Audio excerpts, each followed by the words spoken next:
Are you always the same person? Do you change your personality based on who you're talking to? Have you ever had to hide who you truly are in order to please others? The Big Bad Wolf has haunted little girls, pigs and woodsmen since the 1600s, but when a severed head is left on his doorstep, he tries to turn his reputation around.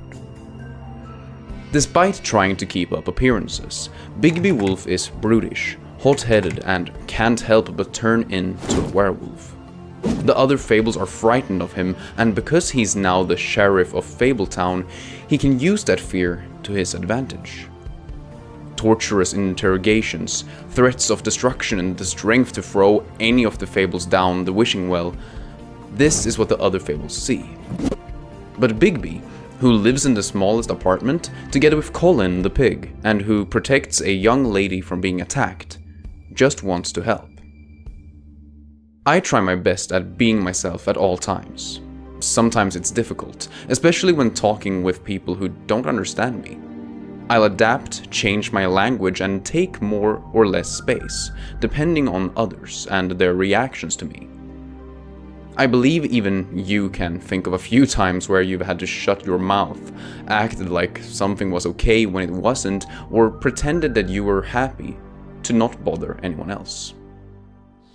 Bigby's mind would be like a never-ending moonlit forest, with a path he is forced to walk down, judged by the eyes hiding in the shadows.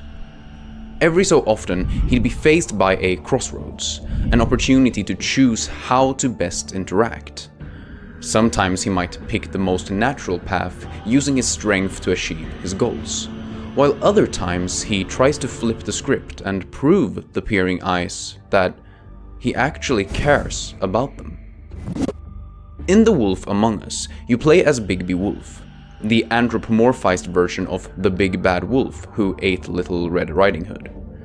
In the universe of Fables, all of the classic stories about the Little Mermaid, Beauty and the Beast, and Snow White existed in a parallel universe to our own. But when the homelands, as the Fables call it, got invaded by an evil force, the human world, the mundane world, became their sanctuary.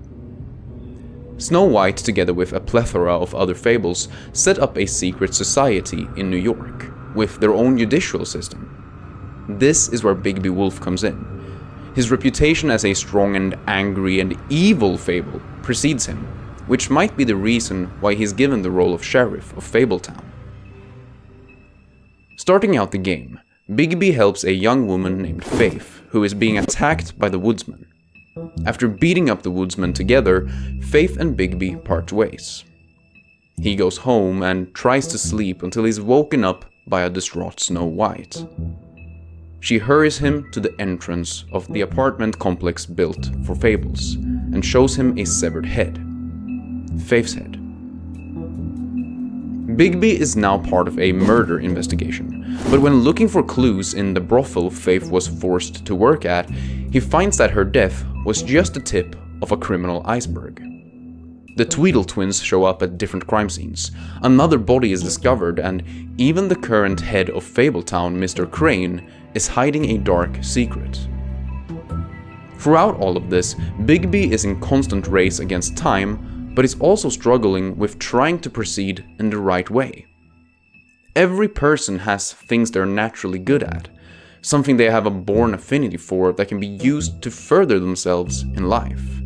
It can be anything from intellect, physical prowess, or a strong intuition. Bigby's affinity lies in his hot-headedness. When he finds Tweedledee, who was at one of the crime scenes, Bigby has the opportunity to interrogate him. Here he has his first big decision, a fork in the road. Will he coax the truth from Dee, or will he be aggressive? In the forest, the eyes of Bluebeard not only encourages but actively mocks Bigby if he decides to not beat the truth out of Dee. Fighting his natural urge to hit, threaten, or hurt Dee shows Bigby's want to change. It's very easy to slip from the path of peace to the path of power, but taking a single step on the road of rage would make the peaceful path grow over with bushes and trees. We all have urges, or roles we simply fall into. Some of them are positive, like being a natural leader, while others are destructive and hurt our progress, like binging junk food. Personally, I'm naturally quite shy. I like to think that I'm somewhat smart, and I reflect a lot about everything and anything.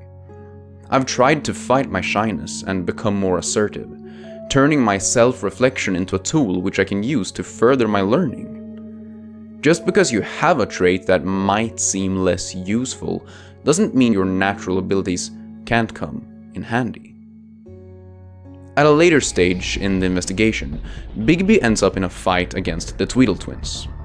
While he's physically strong, even Bigby can't contain himself when shot by the twins. His human facade is stripped as his frame grows larger, fur covers his body, and sharp fangs protrude from his mouth. In this state, where his wolf-like tendencies take over, it's all instinct. As the player, we're only allowed to complete QuickTime events, reacting in split seconds to the things going on around us. I think it's a very beautiful representation of the lack of control Bigby has in these moments. Even if he wanted to, and even if you try to hurt others as little as possible, the Tweedle brothers end up badly beaten in this fight, with a final choice of whether you want to kill Dumb or let him go.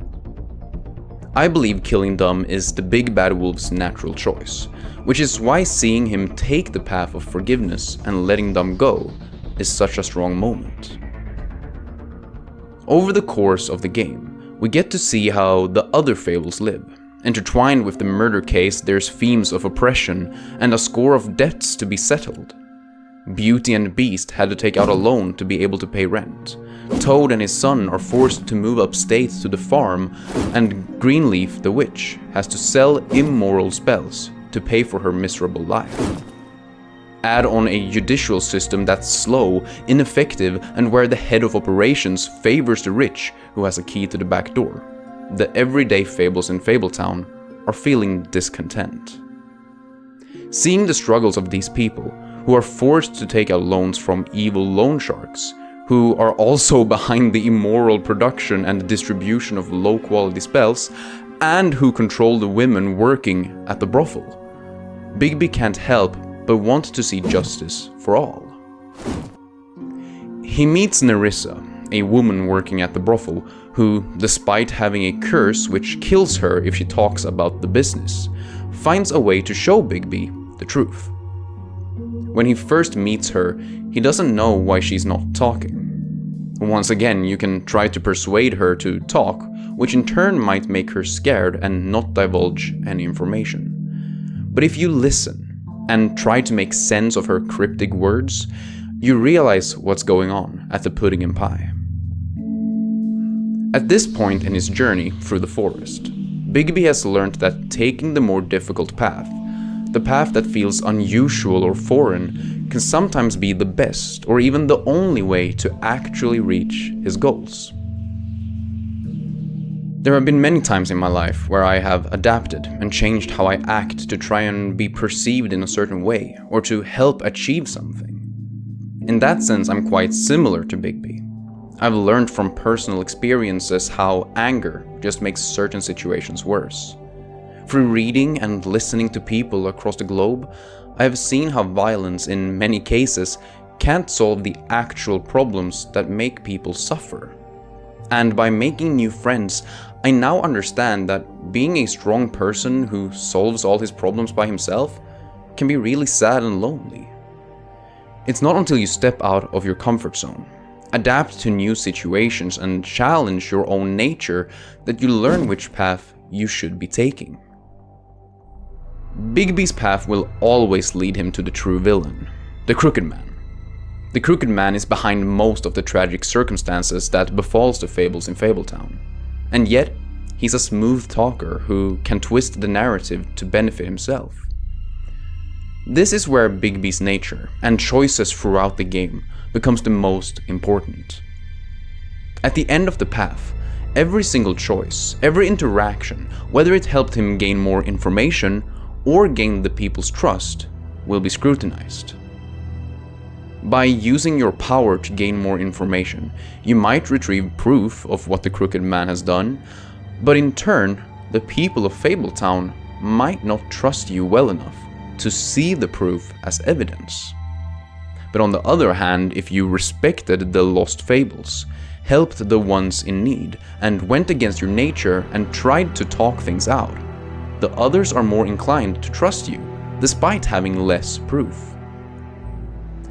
There is something truly satisfying to see how every choice comes back and in one way or another helps you catch the man who has ruined so many lives. In life, I don't think every path takes you to where you're supposed to be. In general, I don't think there is an endpoint for all of us other than death. But where you are currently is to some degree based on circumstances and outside powers influencing your life. But the way you look at life and the way you want to move forwards is all up to you. It's scary to try new things, test your limits, and go against what your body tells you, and yet we do it every day. Taking that chance can teach us things, not only about ourselves, but also about the world around us, which makes us better people. So do you want to take the safe footpath or the difficult trail? Do you want to stay in that comfort zone, or do you want to take a chance on what's hiding in the shadows? If you've sensed the peering eyes throughout your life, take a rest in this clearing by subscribing. I truly hope you've enjoyed this video. It would mean the world to me if you gave it a like, and if there's an option to give it a hype, try it out as well, as it pushes the video to the algorithm. We're all walking our own paths, and I'd love to hear your story, what choices you've made, what path you're walking down. Tell me in the comments down below. Also, feel free to recommend a character I should talk about next. Thank you so much for watching. My name's Turtle-kun. Remember to eat well and sleep well, and I will see you in the next video.